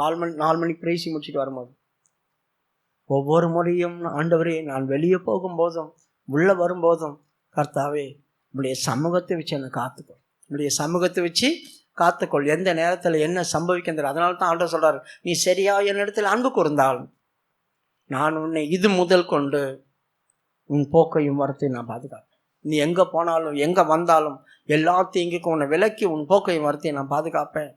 தான் பறந்து காக்கிற பட்சி, பறந்து காக்கிற பட்சி. அடுத்தது எருசலேமை காக்கிறவர். அவர் எருசலேமுக்கு ஆதரவாக இருப்பார். எருசலேம் எபிரேய மொழியில் எருஷாலோம் அப்படி வரும். எருசலேமில் எருஷாலோம். எரு அப்படி சொன்னா என்ன? வரட்டும். ஷாலோம் அப்படி சொன்னா சமாதானம், சமாதானம் வரட்டும். அது தாவீது தான் எருசலேம்னு பேர் வச்சான். அதுக்கு முன்னால் அது சாலோம் தான். அந்த சாலோம் நாடா அது இருக்கும்போது அதை யார் அரசாண்டாங்க? ஆபிரகாம். அந்த 14வது அதிகாரம் 20வது வசனமா 19வது வசனத்தில் சாலோமின் ராஜா ஒருத்தர் வரார். யார் அவர்? மெல்கிசதேக். உன்னதமான தேவனுடைய ஆசாரியன் அவர், எல்யோன். அப்போ அந்த உன்னதமான தேவனுக்கு ஆசாரியனா இருந்த வந்து ஒரு அப்பமும் திராட்சரசமும் கொண்டு வந்து ஆபிரகாம் கொடுத்து ஆபிரகாம் ஆசீர்வதிப்பார். உன்னதமான தேவன் உன் சத்துருவை உன் கையில் ஒப்பு கொடுத்தார் அப்படி சொல்லிட்டு. அப்போ அந்த சாலோம் நாட்டை ஆண்டிருந்தவர் இந்த மெல்கிசதேக். அவர் ஆண்டிருக்க நாட்கள் அவர் ராஜாவும் ஆசாரியனுமா இருந்தார். பார்த்தீங்களா? அந்த தேசம் மற்றவர்களை ஆசீர்வதிக்கக்கூடிய தேசமா இருந்துச்சு. அதனால தான் அவர் கொண்டு வந்து அவனுக்கு அப்பமும் திராட்சரசமும் கொடுத்து ஆசீர்வதிச்சார். படிமா. ஆதியாகமம் 14ஆம் அதிகாரம் 18ஆம் வசனம். அன்றியும் உன்னதமான தேவனுடைய ஆசாரியனாய் இருந்த சாலேமின் ராஜாவாகிய மெல்கிசேதேக்கு அப்பமும் திராட்சரசமும் கொண்டு வந்து அவனை ஆசீர்வதித்து. பாத்தீங்களா? சாலோமின் ராஜா அந்த நாட்டை தாவீது பிடிக்கும் போது அவர் அதை ஆண்டிருந்ததான சாலோம் நாட்டை தான் இப்போ தாவீது பிடிச்சிருக்கிறான் தாவீதுக்கு. அப்போ அவன் என்ன செய்தான்? அந்த மெல்கிசேதேக் இருக்கும்போது அந்த தேசத்தில் இருக்கிறவங்க மற்றவங்களை ஆசீர்வதிக்கக்கூடியவங்களா இருந்தாங்களே, அந்த நாட்கள் எங்களுக்கு திரும்பி வரட்டும். அதான் எருசலேம். அப்போ அந்த மாதிரி ஒரு நாடு நான் ஆளுகை செய்யும் போது வரணும் அப்படி சொல்லி அவன் விரும்பி கேட்டான். பிரியமானவர்களே, நம்முடைய தேசம் ஆண்டவர் அதுக்கு ஆதரவாக இருந்து அதை காக்கிறார் அப்படி சொன்னாக்கா அது மற்றவர்களை ஆசீர்வதிக்கக்கூடிய தேசமாக இருக்கணும். அது பிரச்சனை உள்ளதாக இருக்கக்கூடாது, போராட்டம் உள்ளதாக இருக்கக்கூடாது, பலவீனம் உள்ளதாக இருக்கக்கூடாது, சமாதானம் இல்லாத இருக்கக்கூடாது. எனக்கு அந்த சமாதானம் வரணும், அந்த சமாதானம் வரணும். ஏன்? அந்த தேசத்துக்காக நம்ம ஜெபிக்கணும். லேவியராகம புஸ்தகம் சங்கீதம் 122 6வது வசனம் வாசிங்க. சங்கீதம் 122 6. எருசலேமின் சமாதானத்துக்காக வேண்டிக் கொள்ளுங்கள். எருசலேமின் சமாதானத்துக்காக வேண்டிக் கொள்ளுங்கள்.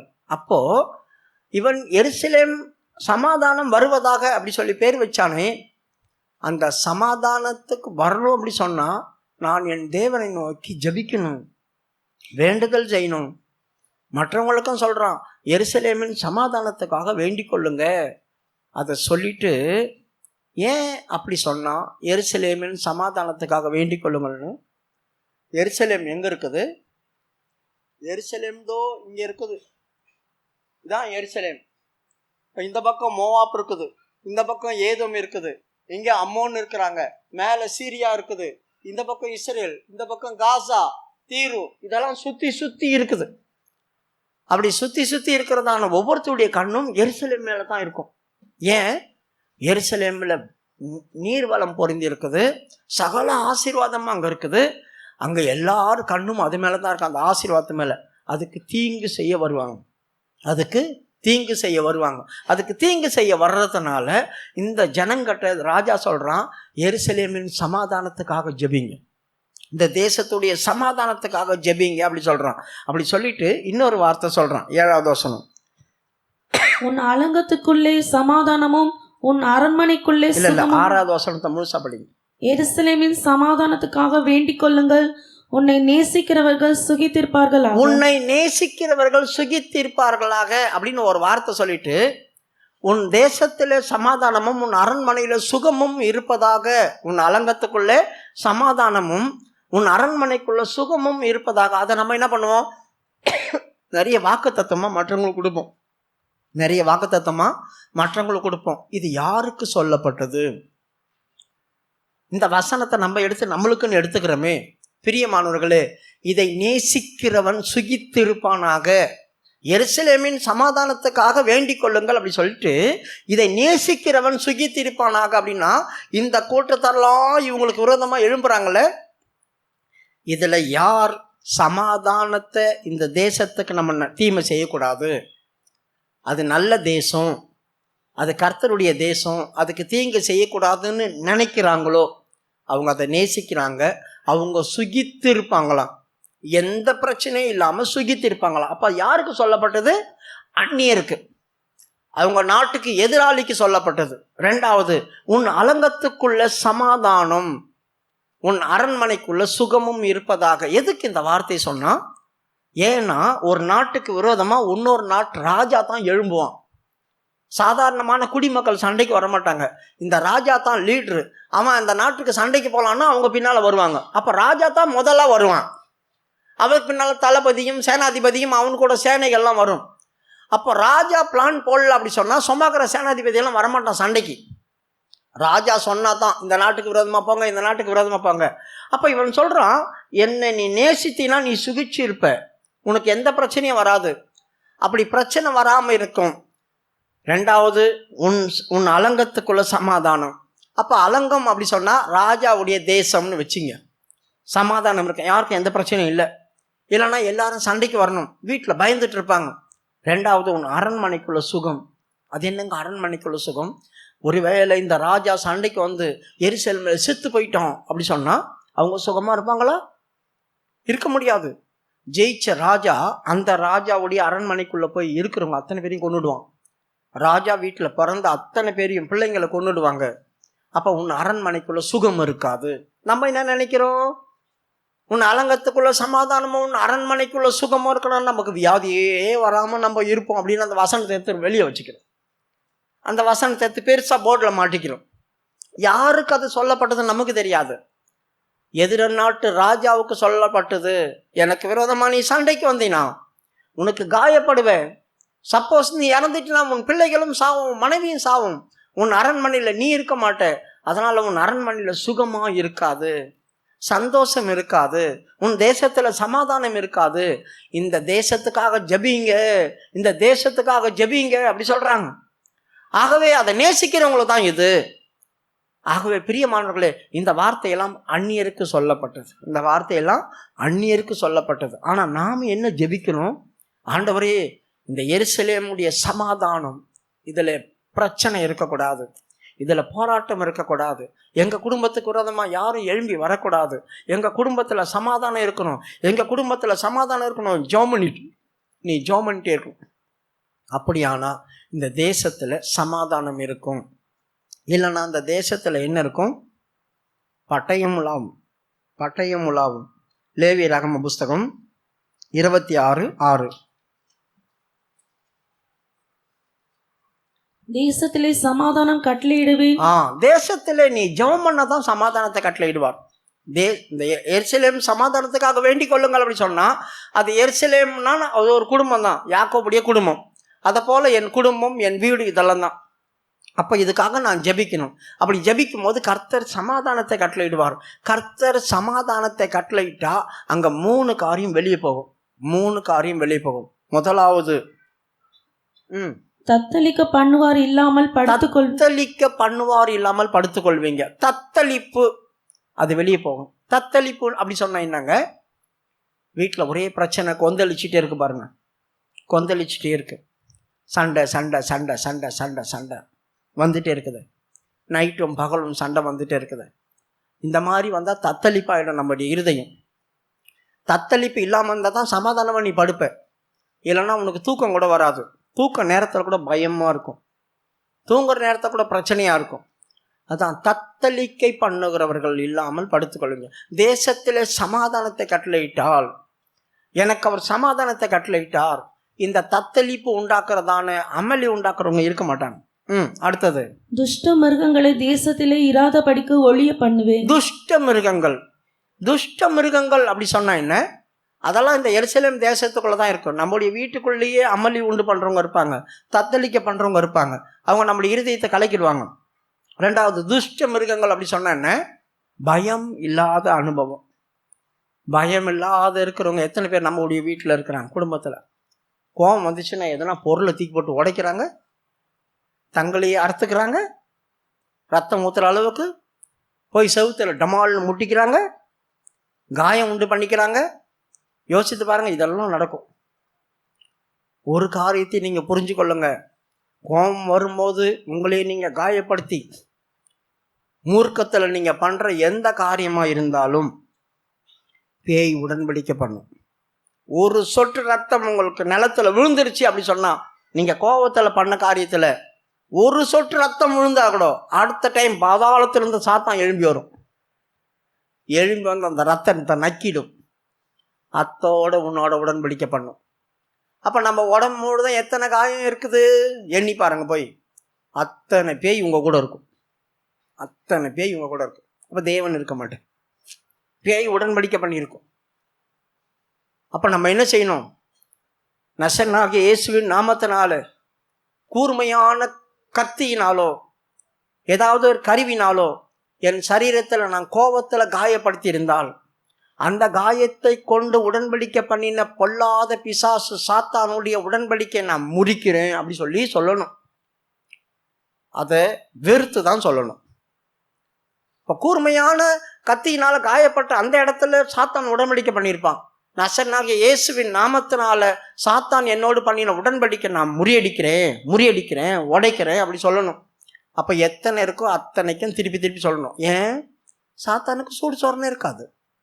அவனை நீ என்ன தான் எட்டி உதைச்சா கூட அவன் போக மாட்டான், அங்கேயே தான் உட்காந்துருப்பான். அப்போ அவனை உன்னை விட்டு போகிறது ரொம்ப கஷ்டம். அப்போ என்ன செய்யணும்? நான் அதோடைய உடன்படிக்கையை முறிச்சுக்கிட்டே இருக்கணும்.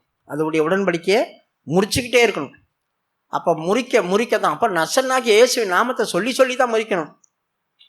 ரெண்டாவது தீர்மானம் பண்ணணும், இனி எந்த காரணத்தை கொண்டும் கோபத்தினால நான் செவுத்தில் போய் முட்டிக்கிறதோ, கூர்மையான கத்தியில் என்னை காயப்படுத்திக்கிறதோ, இனி அந்த மாதிரி பண்ண மாட்டேன். இன்னொரு சாத்தானை நான் கூப்பிட்டு வச்சுக்க மாட்டேன். யோசித்து பாருங்கள், லேகியோன் பிசாசு பிடிச்சிருந்தான். அவன் இந்த மாதிரி பண்ணி தான் 2000 ஆவிகள் உள்ளே போச்சு. லேகியோன்னா 2000 சொல்லலாம், 6000 சொல்லலாம். அது எண்ணிக்கையை பொறுத்து தான் இருக்கும். அரேமிய மொழியில் 2000 வாங்க, கிரேக்க மொழியில் 6000 வாங்க, இவங்களும் லத்தீன் மொழியில் 6000 சொல்லுவாங்க. அவங்களுடைய ஒவ்வொரு பாஷையில் அதை சொல்லுவாங்க. அப்போ 2000 6000 எத்தனை முறை இந்த ஆவி உள்ளே போயிருக்கோம். இவ்வளோ ஆவி எதுக்கு போயிருக்கோம் தெரியுமா? அவன் கல்லறையில் இருந்தான். நைட்டில் என்ன பண்ணுவான்? அவனே கல்லை தூக்கி டப்போல் நட்டுட்டு ஓன்னு கத்துவான் வழியில். அப்போ என்ன ஆகும்? எப்பெல்லாம் காயப்பட்ட ரத்தம் கொட்டுதோ அப்பெல்லாம் ஒரு பேய் உள்ளே போகும். நீங்கள் படிச்சு பாருங்க இந்த மார்க்கில் 5வது அதிகாரமா, அவன் கல்லை எடுத்து தன்னையே காயப்படுத்தி கொண்டு கூக்குரலிடுவான் அப்படி சொல்லியிருக்குது.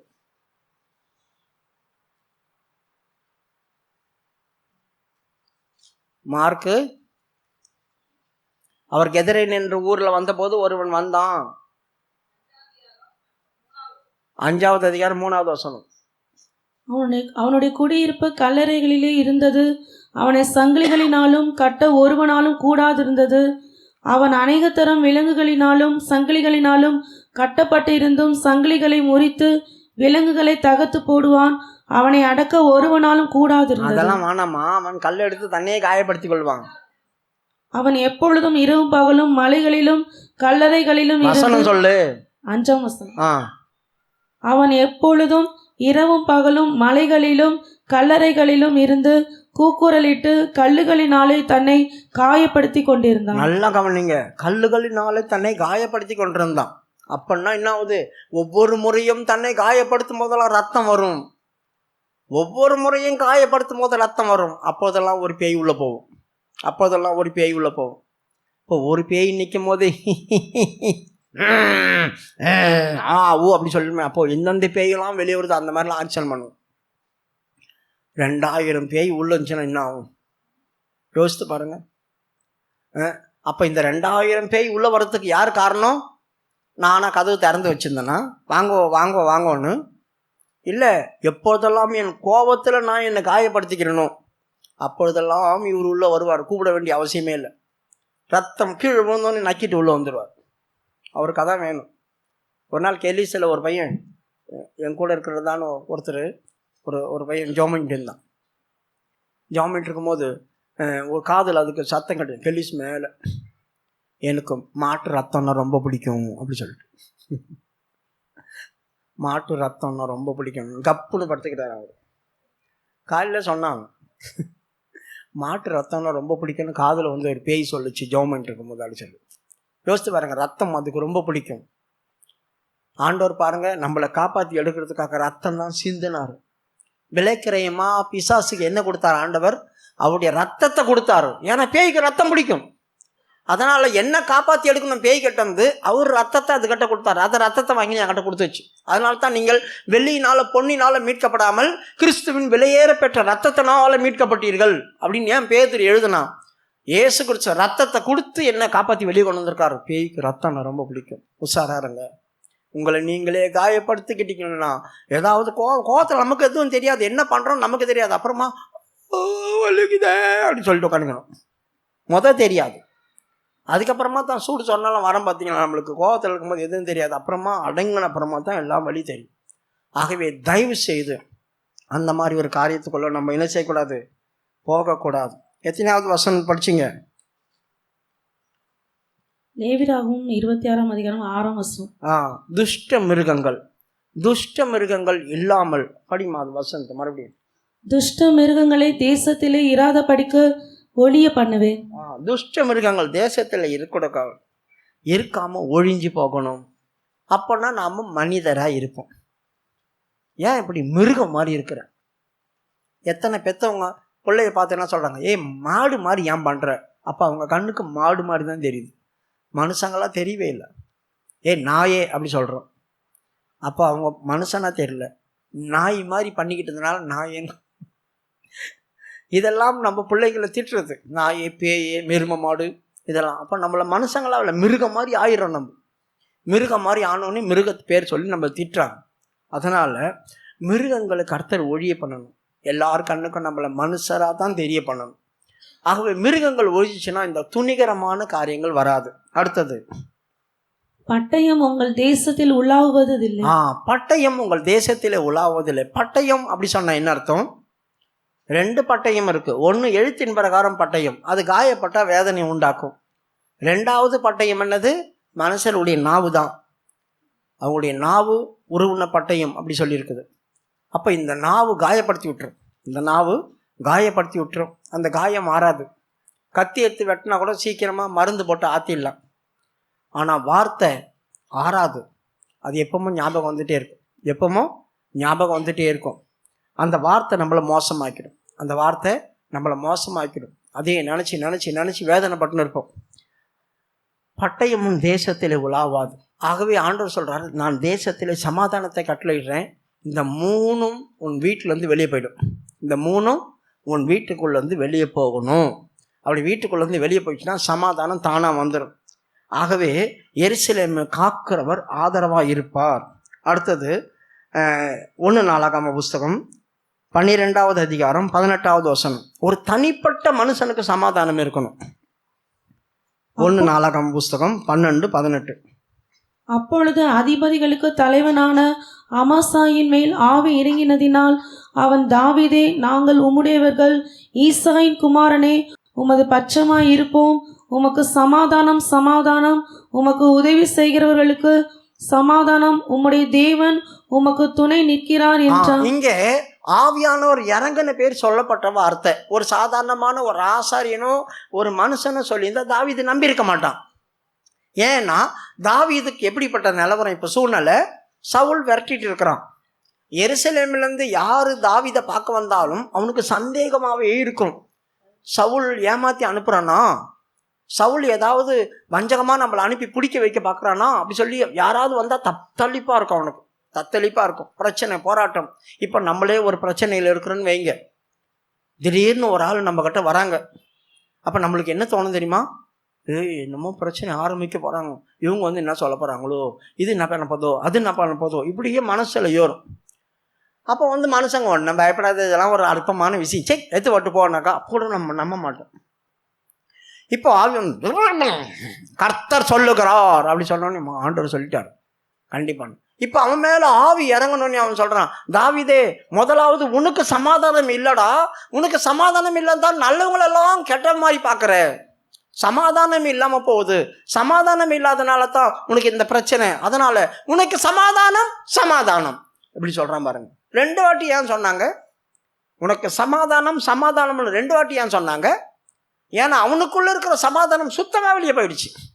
நமக்குள்ளே இருக்கிற சமாதானம் முழுசாக வெளியே போயிடுச்சு அப்படி சொன்னாக்கா நம்ம மற்றவங்களில் சமாதானம் இல்லாமல் ஆக்கி விட்ருவோம், மற்றவங்கள பிரச்சனைக்குள்ளே கொண்டு போயிடுவோம். அதனால் எனக்கு சமாதானம் அப்புறமா சமாதானம், முதலாவது எனக்கு சமாதானம் வரணும், அப்புறம் இன்னொரு முறை சமாதானம் வந்துச்சுன்னா அந்த சமாதானத்தை மற்றவங்களுக்கு நான் கொடுக்க முடியும்.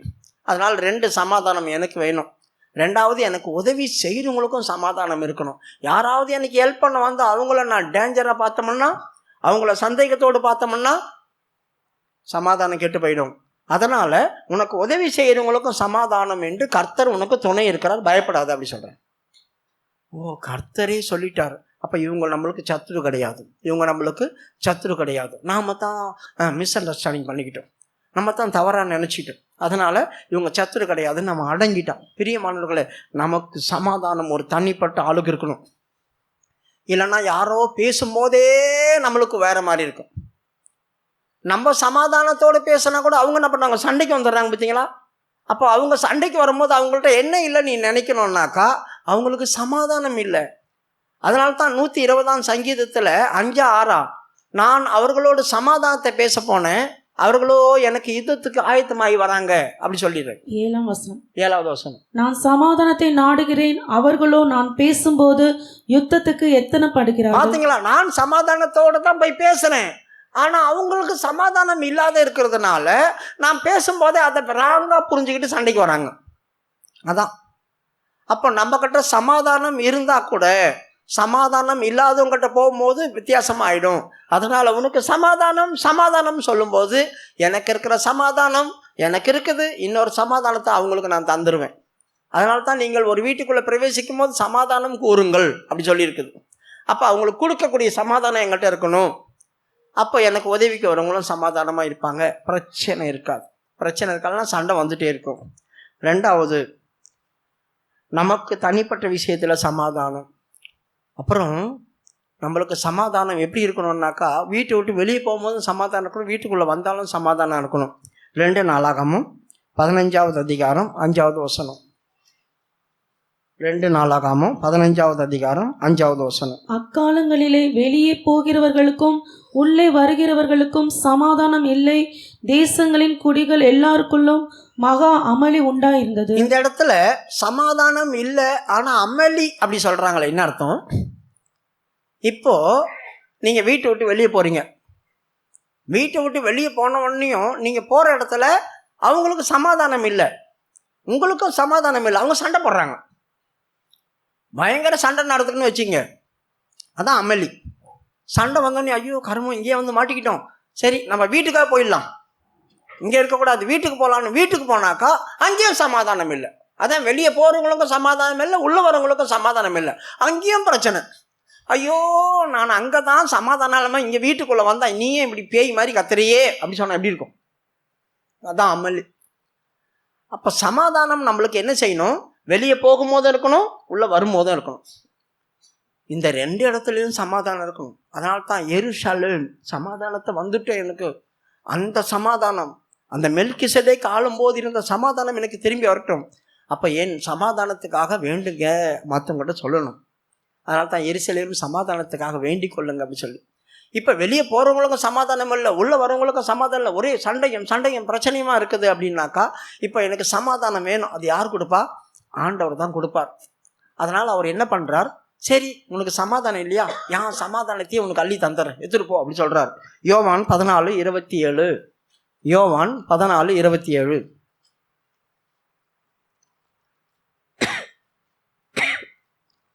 சமாதானத்தை உங்களுக்கு வைத்து போகிறேன், என்னுடைய சமாதானத்தையே உங்களுக்கு கொடுக்கிறேன். உலகம் கொடுக்கிற பிரகாரம் நான் உங்களுக்கு கொடுக்கிறதில்லை.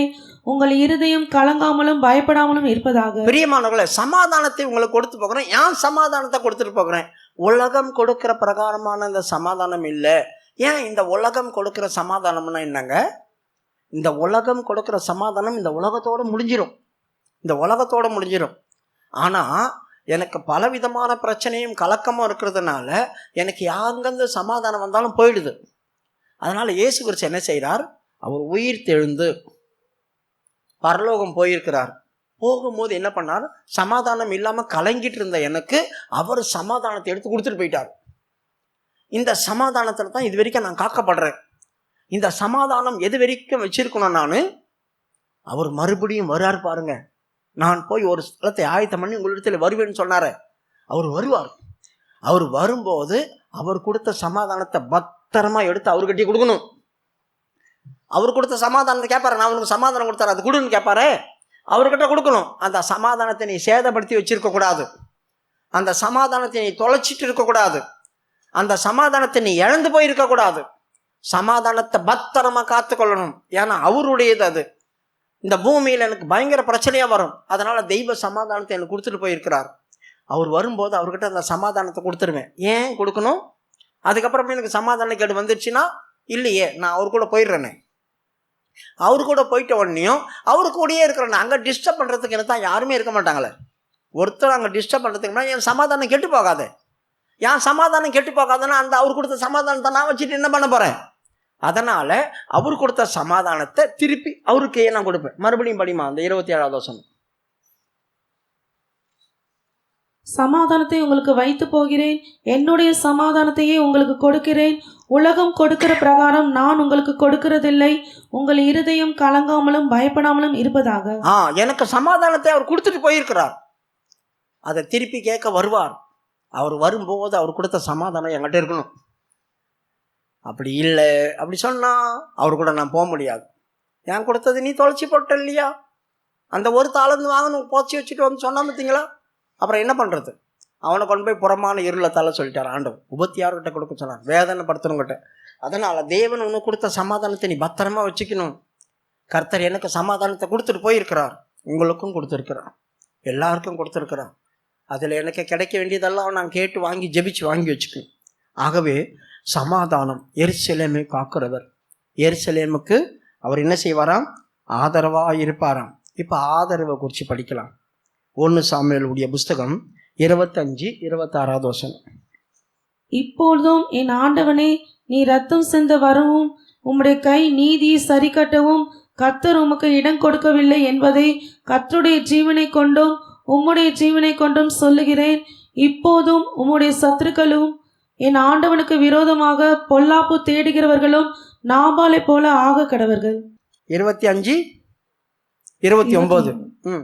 உம்மை துன்பப்படுத்தவும் உம்முடைய பிராணனை வாங்க வகை தேடவும் ஒரு மனுஷன் எழும்பினாலும் என் ஆண்டவனுடைய ஆத்துமா உம்முடைய தேவனாகிய கர்த்தரின் ஆதரவில் இருக்கிற. பிரியமானவர்களே, நம்முடைய ஆத்துமா, இந்த சரீரம் அழிக்க வல்லவர்களுக்கு நீ பயப்படாத அப்படி சொன்னார் ஆண்டவர். இந்த சரீரத்தை அழிக்கலாம், யார் ஒன்றா அழிச்சிடலாம்.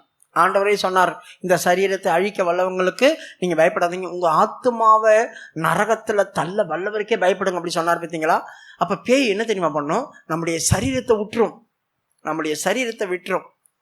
சரீரம் எந்த கதி கேட்டு பண்ணாலும் அந்த ஆத்மா பரலோகம் போயிடும். இந்த சரீரம் அழிவுக்குரியது, ஆத்மா அழிவு இல்லாதது. ஆகவே இந்த ஆத்மாவுக்கு விரோதமாக அது வரும். அதனால் இந்த ஆத்மா யாருடைய ஆதரவில் இருக்கணும்? கர்த்தருடைய ஆதரவில் இருக்கணும், தேவனுடைய ஆதரவில் இருக்கணும், சர்வ வல்லவருடைய ஆதரவில் இருக்கணும். இந்த ஆத்மாவை பேய் சேதப்படுத்தும். இப்போ இந்த சத்துரு யாரு? பிசாசு தான்.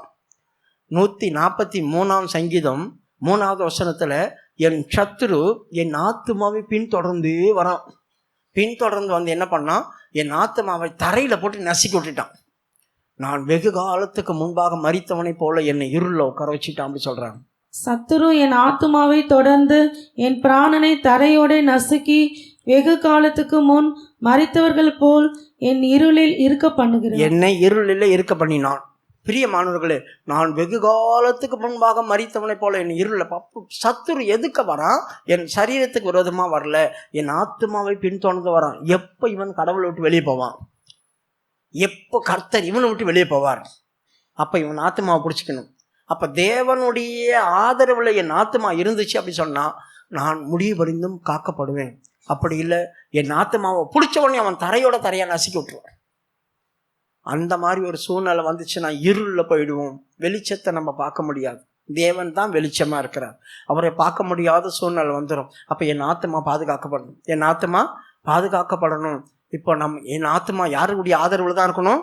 அதனால தான் பறந்து காக்கிற பட்சியை போல எருசலேமுக்கு ஆதரவாக இருப்பேன் அப்படி சொல்கிறார். என் ஆத்மா கர்த்தருடைய ஆதரவில் இருக்கணும். அப்போ நான் காக்கப்படுவேன். அடுத்தது சங்கீத புஸ்தகம் 18:18. சங்கீதம் 18:18.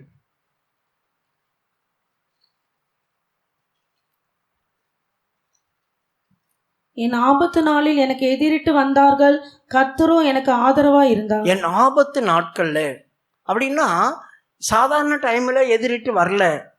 உனக்கு பிரச்சனை வரும்போது அதிகரிக்கும். நீ ஏதோ ஒரு ஆபத்தில் மாட்டிக்கிட்டு அப்புறம்போது அந்த ஆபத்தில் தான் உன்னை வச்சு காலி பண்ண முடியும். சாதாரணமாக உன்னை காலி பண்ண முடியாது. நீ சாதாரணமாக இருக்கும்போது உன்னை அடிக்க முடியாது. நீ ஒரு காரியத்தில் மாட்டிக்கிட்ட, வெளியே வர முடியாமல் தவிக்கிற.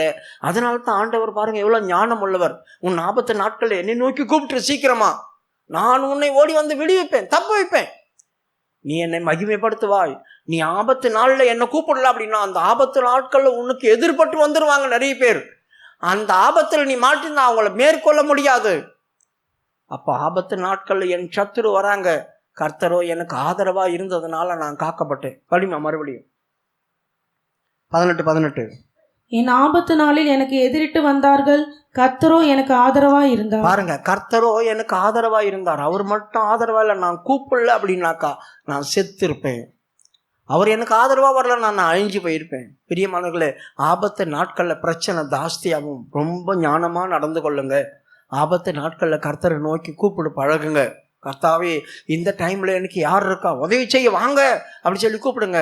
அந்த நேரத்தில் கர்த்தர் உங்களுக்கு ஆதரவாக இருப்பார், உங்களை தப்பு வைப்பார், உதவியாக இருப்பார்.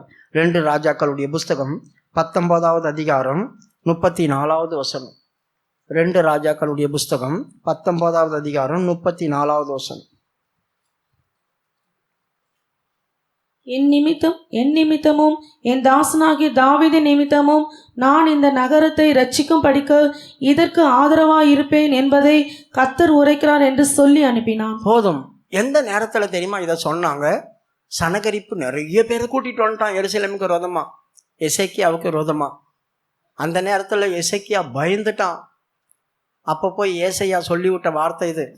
கடவுளுக்கு சொல்கிறாரு, நான் உனக்காக இதை ஆதரவா இல்லடா, நான் தாவீது கட்டளை கொடுத்துருக்கிறேன், இந்த தேசத்தை பாதுகாப்பேன், இந்த சிங்காசனத்தில் ஒருவரும் இராதபடி போவதில்லை, இந்த தீபம் அணைந்து போகாது அப்படி சொல்லி நான் தாவீதுக்கு சொல்லியிருக்கிறேன். என் தாசனாகிய தாவீது நிமித்தம் இந்த தேசத்தை பாதுகாப்பேன், அவன் வந்து ஒன்றையும் அழிக்க முடியாது.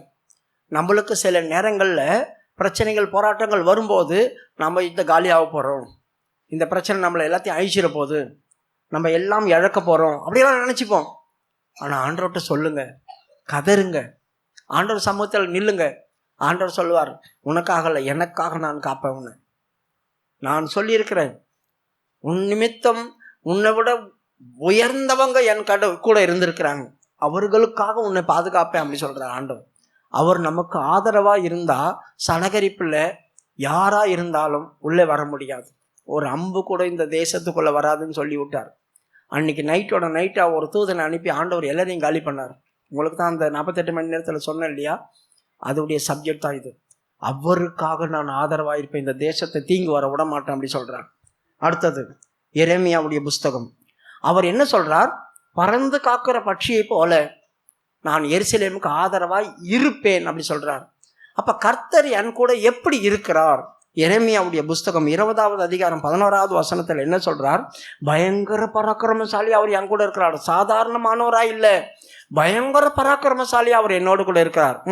கர்த்தரோ பயங்கரமான பராக்கிரமசாலியா என்னோடு இருக்கிறார். ஆகையால் என்னை துன்பப்படுத்துகிறவர்கள் மேற்கொள்ளாமல் இடறுவார்கள். தங்கள் காரியம் வாய்க்காதபடியால் மிகவும் வெட்கப்படுவார்கள். மறக்கப்படாத நித்திய லட்சை அவர்களுக்கு உண்டாகும். பாத்தீங்களா, கர்த்தர் சாதாரணமானவரா இல்ல, பயங்கர பராக்கிரமசாலியா என்னோட கூட இருக்கிறார். என் சத்துருக்கள் எனக்கு விரோதமா எதுக்காக வராங்க? ஆபத்து நாட்கள்ல சூனியம் வச்சிருவாங்க, ஏதாவது பண்ணிடுவாங்க, மந்திரம் பண்ணுவாங்க, எதையாவது ஒரு காரியத்தை பண்ணி விட்டுருவாங்க. அதில் நான் மாட்டிப்பேன். அதனால் ஆண்டவர் என்ன சொல்கிறார்? நானும் கூட சாதாரணமாக இல்லை, பயங்கர பராக்கிரமசாலியாக இருக்கிறேன். பயங்கர பராக்கிரமசாலியாக இருக்கிறதுனால உன்னை மேற்கொள்ளாமல் இடருவாங்க. உனக்கு விரோதமாக ஏதாவது செய்தால் அது ஒன்றும் இல்லாமல் போகும். அதை நான் வாய்க்காமல் பண்ணுவேன். அது அவங்களுக்கு ஜெயமாக மாறாது. நீ பாதிக்கப்பட மாட்ட, எந்த விஷயத்திலும் நீ பாதிக்கப்பட மாட்ட. அவர்கள் மறக்கப்படாத லட்சியம் அடைவாங்க, கேவலப்பட்டு போவாங்க. உனக்கு விரோதமாக எத்தனை பேர் எழும்பினாலும் நான் உன்னோடு கூட பயங்கர பராக்கிரமசாலியாக இருக்கிறபடினால் எதுவும் உனக்கு நேரிடாது. அதனால தான் நான் உன் கூட இருக்கிறேன். ரெண்டாவது, நான் உன்னை தப்புவித்து உன்னை விடுவிப்பேன் அப்படி சொல்கிறார். கடைசி 2, அது 2 ஒரே வசனத்திலிருந்து உங்களுக்கு எடுத்து கொடுக்குறேன். 2 சாமுவேலுடைய புஸ்தகம் 22வது அதிகாரம் 49வது வசனம். 2 சாமுவேலுடைய புஸ்தகம் 22:49. நான் என் பகைஞரை சங்கரிக்கும்படியாக என் சத்துருக்களின் பிடரியை எனக்கு ஒப்பு கொடுத்தேன். அவர்கள் நோக்கி பார்க்கிறார்கள், அவர்கள் ரட்சிப்பார் ஒருவரும் இல்லை. கர்த்தரை நோக்கி பார்க்கிறார்கள், அவர்களுக்கு அவர் உத்தரவு கொடுக்கிறதும் இல்லை.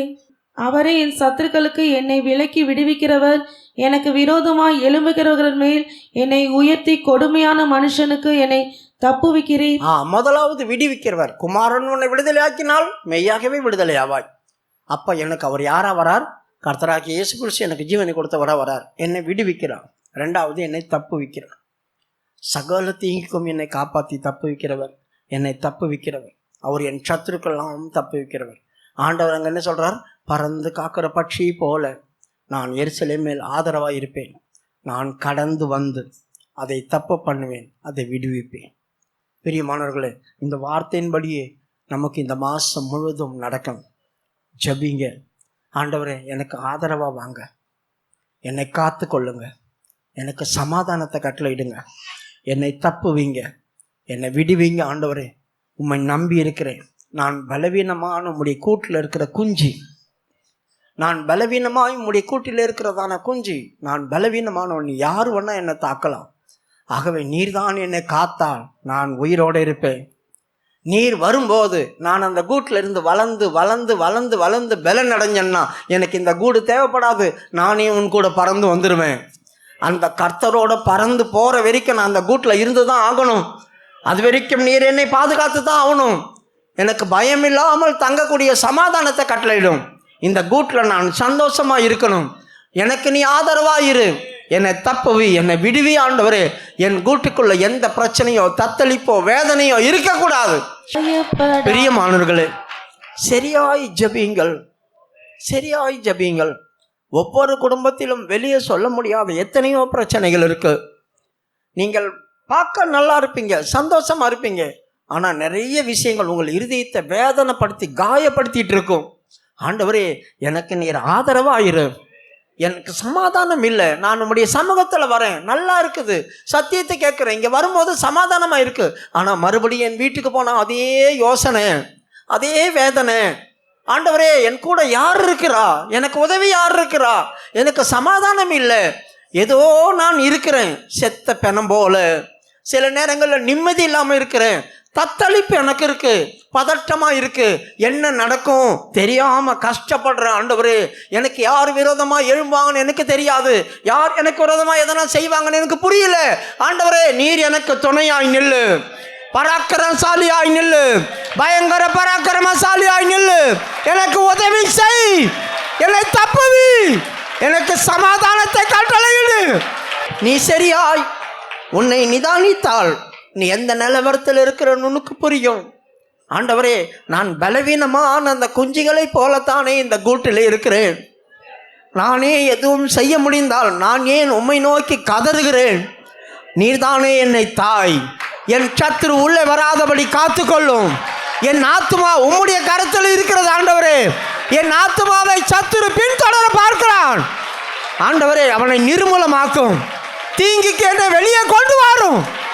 சேனையின் கர்த்தரவர், பராக்கிரமசாலி அவர், சும்மாயிரு உனக்காய் யுத்தம் செய்வேன் என்றாரே. சேனையின் கர்த்தரவர், பராக்கிரமசாலி அவர், சும்மாயிரு உனக்காய் யுத்தம் செய்வேன் என்றாரே. எனக்காய் யுத்தம் செய்து ஜெயம் அதை வாங்கி தந்தார். வாழ்நாளெல்லாம் அவரை தயவு செய்து எல்லாரும் ஒப்பு கொடுங்க, எல்லாரும் ஒப்பு கொடுங்க. எனக்காய் யுத்தம் செய்து ஜெயம் அதை வாங்கி தந்தார். வாழ்நாளெல்லாம் அவரை போற்றி பாடுவேன். சேனையின் கர்த்தரவர், பராக்கிரமசாலி அவர், சும்மாயிரு உனக்காய். ஆமென். நீ கேட்ட வசனமெல்லாம் உனக்குள்ள நிறைவேறட்டும். உன் காதிலே கேட்கப்பட்ட வார்த்தையெல்லாம் உனக்குள்ள நிறைவேறட்டும். எனக்காய் யுத்தம் செய்து ஜெயம் அதை வாங்கி பலவிதமான பிரச்சனையிலிருந்து நீ வெளியே வா. இந்த வார்த்தை உன்னை குணமாக்கும். யுத்தம் செய்து ஜெயம் அதை வாங்கி தந்தார். இந்த வார்த்தை உனக்கு இளைப்பாறுதலை தரும். பாடுவேன். எனக்காய் யுத்தம் செய்து ஆமென். ஜெயம் அதை வாங்கி தந்தார். இந்த வார்த்தை உன்னை பிசாசு கையிலிருந்து தப்புவிக்க விடுதலையாக்கும். எனக்காய் யுத்தம் செய்து ஜெயம் அதை வாங்கி தந்தார். வாழ்நாளெல்லாம் அவரை எல்லா பில்லி சூனியங்களும் மந்திரவாதங்களும் சுட்டரிக்கப்படட்டும் இயேசுவின் நாமத்தினாலே. போற்றி பாடுவேன். எனக்காய் யுத்தம் செய்து ஜெயம் அதை ஆமென். வாங்கி தந்தார். ஆமென். அவரை ஆமென். ஹல்லேலூயா, ஹல்லேலூயா, ஹல்லேலூயா. சேனையின் கர்த்தரவர், பராக்கிரமசாலி அவர், சும்மாயிரு உனக்காய் யுத்தம் செய்வேன் என்றாரே. சேனையின் கர்த்தரவர், பராக்கிரமசாலி அவர், சும்மாயிரு உனக்காய் யுத்தம் செய்வேன் என்றாரே. எனக்காய் யுத்தம் செய்து ஆமென். ஜெயம் அதை வாங்கி தந்தார். வாழ்நாளெல்லாம் அவரை போற்றி பாடுவேன். ஒரு ஜெயத்தோடு உன் வீட்டில் போய் கால் வை. செய்து ஜெயம் அதை வாங்கி தந்தார். வாழ்நாளெல்லாம் கர்த்தருடைய வல்லமையோடு உன் வீட்டிலே போய் கால் வை. யுத்தம் செய்து ஜெயம் அதை வாங்கி தந்தார். உன் வீட்டிலே சமாதானத்தை கெடுக்கிற வல்லமை வெளியே ஓடி போகட்டும். அதை வாங்கி தந்தார். வாழ்நாளெல்லாம் அந்த தீங்கு வெளியே போகட்டும். எனக்கு ஆயுதம் செய்து ஜெயம் அதை வாங்கி தந்தார். வாழ்நாளெல்லாம் அவரை போற்றி பாடுவேன். ஆமென், ஆமென், ஆமென், ஆமென், ஆமென், ஆமென், ஆமென். கர்த்தர் நமக்கு தந்த வார்த்தைகளுக்காக நாம் ஸ்தோத்திரம் பண்ணுவோம். எல்லா கணமும் துதியும் மகிமையும் அவருக்கே கொண்டு ஸ்தோத்திரம் பண்ணுவோம். வந்த ஒவ்வொருவரையும் அவர் ஆசீர்வதித்தபடி நாங்கள் ஸ்தோத்திரம் பண்ணுவோம். கர்த்தர் நம்மை ஆசீர்வதித்து காக்க கடவார், அதற்காக ஸ்தோத்திரம் பண்ணுவோம். எல்லா கணமும் துதியும் மகிமையும் அவருக்கே கொண்டு ஸ்தோத்திரம் பண்ணுவோம்.